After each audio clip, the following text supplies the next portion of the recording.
এই ব্যক্তি একমাত্র ব্যক্তি যিনি আপনাকে ছাড়া জান্নাতে যাবেন না, যিনি জান্নাতে না গেলে জান্নাতের দরজা খোলা হবে না, যিনি পুল সিরাতের মতো জায়গাতেও ইয়া নাফসি বলবেন না, বলবেন ইয়া উম্মতি ইয়া উম্মতি।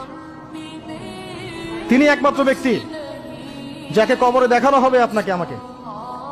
তিনি একমাত্র ব্যক্তি যিনি অঝোর নয় না আমার জন্য কেঁদেছেন রাতের বেলা আল্লাহর কাছে, যিনি হাউজে কাউসারে থাকবেন আমাদের জন্য যাতে আমরা পানি পান করতে পারি।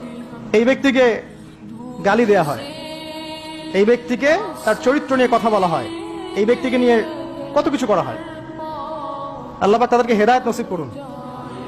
অথচ এই ব্যক্তি মুহাম্মদ সাল্লাল্লাহু আলাইহি ওয়াসাল্লাম বলেছেন, কাশ আমি যদি আমার ভাইদেরকে দেখতে পেতাম।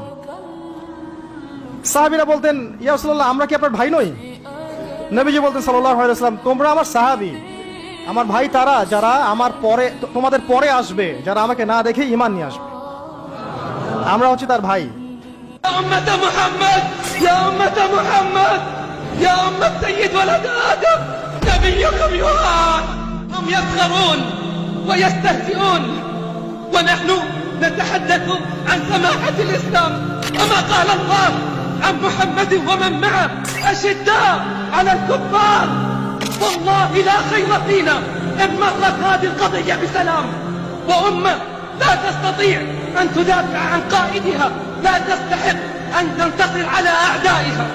ونبكي على أنفسنا وندعو الله ألا يجعل أجيالنا مثلنا.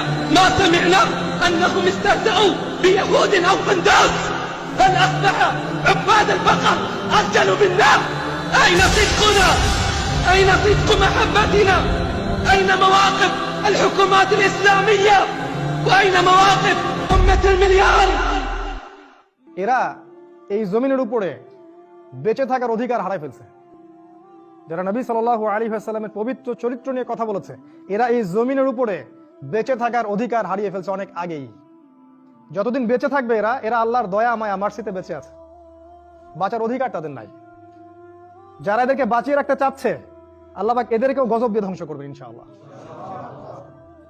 এটাই বাস্তব, এটাই হবে ইনশাআল্লাহ। কাউকে কিচ্ছু করতে হবে না, আল্লাহর মায়ের কঠিন মায়ের এমন ভাবে আল্লাহ মায়ের দিবেন যে মায়ের হবে, শব্দ হবে না।